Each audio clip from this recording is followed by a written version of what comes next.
जब जब समय आया है तब भगवान ने अवतार लिया है और उनके अंश के रूप में महापुरुषों का अवतरण हुआ है। ऐसे ही महापुरुष पंडित श्री राम शर्मा आचार्य जी का जन्म कृष्ण त्रयोदशी 20 सितंबर 1911 को भारतवर्ष के उत्तर प्रदेश के आवलखेड़ा में जन्म हुआ। युगदृष्टा पंडित श्री राम शर्मा आचार्य जी बाल्यावस्था से ही हिमालय जाने को उत्सुक थे। इनकी यही उत्सुकता को देखकर इनके पिता ने इन्हें बनारस के घाट में पंडित मदन मोहन मालवीय जी से इन्हें गायत्री मंत्र की दीक्षा दिलवाई। ओम भूर्भुवः स्वः तत्सवितुर्वरेण्यं भर्गो देवस्य धीमहि धियो यो न प्रचोदयात्। बेटा, आज से तुम ब्राह्मण हो। मैं तो पहले से ही ब्राह्मण हूँ। जन्म से नहीं, कर्म से ब्राह्मण बनो। आज से तुमने गायत्री को अपनाया है।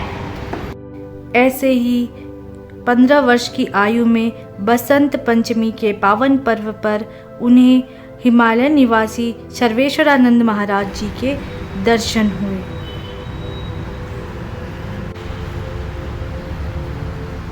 आप कौन है? मैं आपका कई जन्मों से गुरु हूँ। तुम कौन हो, मैं ये बताने आया हूँ। मैं कौन हूँ? मैं पहले ये बताऊंगा कि तुम 3 जन्मों से क्या हो।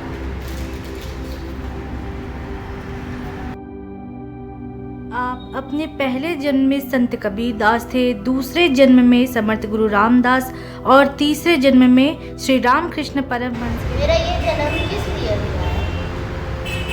तुम्हारा ये जन्म मनुष्य के देवत्व के लिए हुआ है। इसके बाद उन्होंने आदेशानुसार हिमालय से वह अखंड ज्योति आवलखेड़ा लाई जो उन्हें सर्वेश्वरानंद महाराज जी ने लाने को कही थी। इसी हिमालय की ज्योति के सामने आचार्य जी ने गायत्री के 24 महापुष्करण पूर्ण किए। साथ ही उन्होंने देश के आंदोलन में भी भाग लेकर अपना राष्ट्र धर्म निभाया।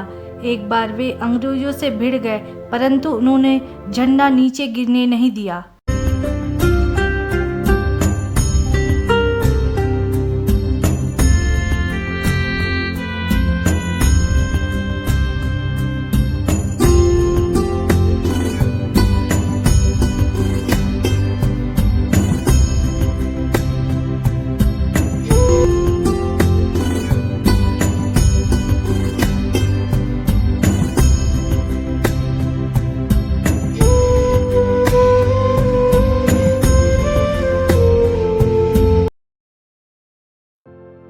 इसी समयांतराल में माँ भगवती देवी जी का जन्म हुआ, जो आगे जाकर पंडित श्री राम की अर्धांगिनी बनी। माँ भगवती देवी ध्यान में ही बचपन से रत रहती थी। उनका सारा ध्यान पूजा पाठ और जप तप में होता था। जल्दी क्या कर रही हो? मैं ध्यान कर रही हूँ। अच्छा, इसके बाद पंडित श्री राम शर्मा आचार्य जी ने युग निर्माण योजना की नींव रखी और इसे बनाने हेतु तपोभूमि मथुरा को चुना। युग निर्माण हेतु गुरुवर ने अपनी सारी संपत्ति न्योछावर कर दी। जरूरत पड़ने पर उन्होंने माता जी के गहने भी दान दे दिए, जिसके बाद माता जी ने कभी गहने नहीं पहने।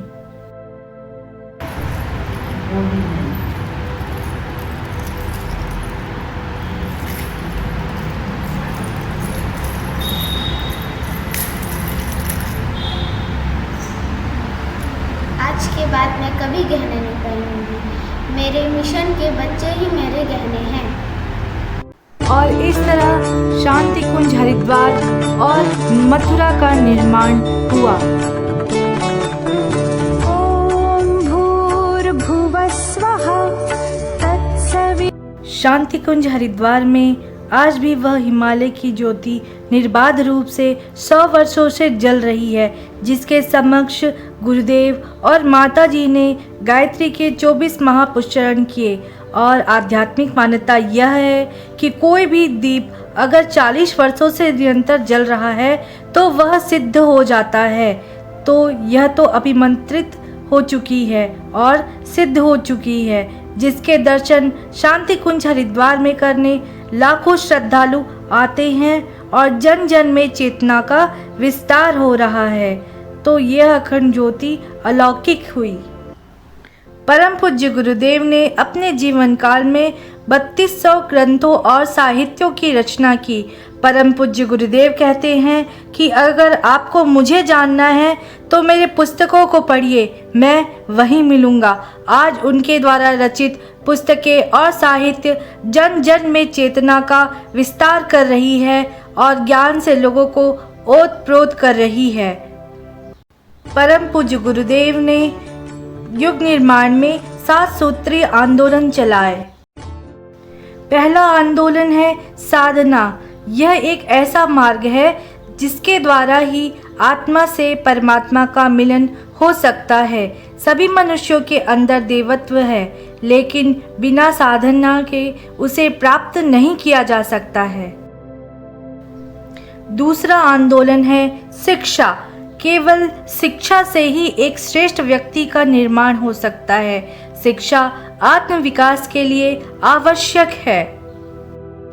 तीसरा आंदोलन है स्वाध्याय। जैसे पेट के लिए भोजन जरूरी है, वैसे ही मस्तिष्क के लिए स्वाध्याय जरूरी है। यह आत्म विकास और व्यक्ति निर्माण के लिए आवश्यक है। अगला आंदोलन है नारी जागरण।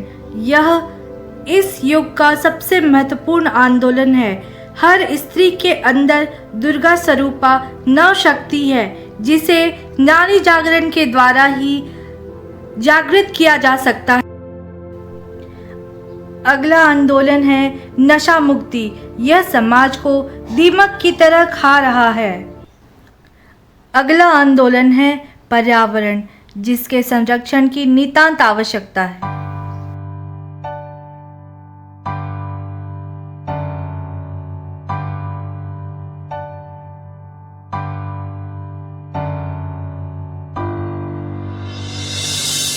मुझसे है सांसों की तुझ में रवानी, मैं ना रहा तो रहेगा न पानी।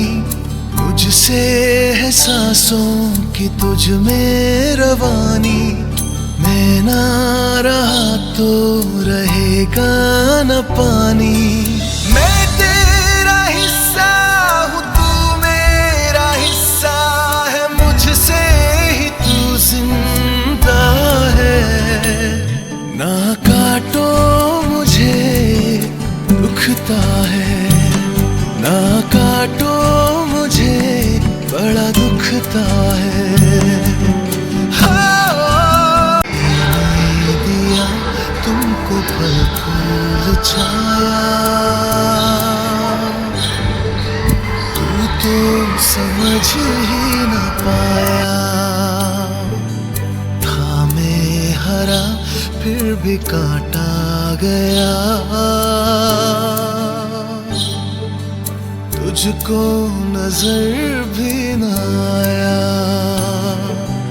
मैंने दिया तुमको फल फूल छाया, तू तो समझ ही न।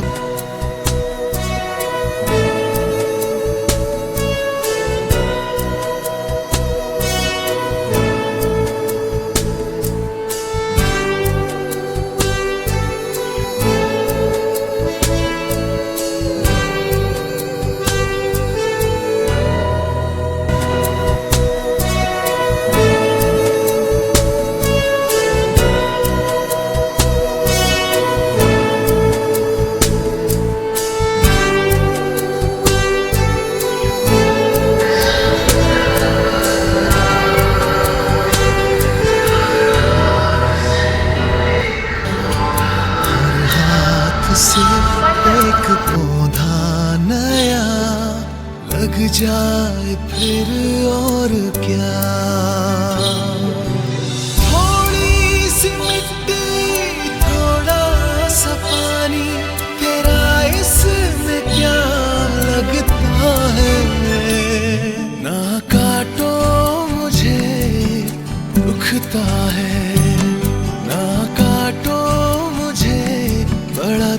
दुखता है। मैं तेरा हिस्सा हूँ, तू मेरा हिस्सा है, मुझसे ही तू जिंदा है। ओ मुझे दुखता है, ना काटो मुझे बड़ा दुखता है।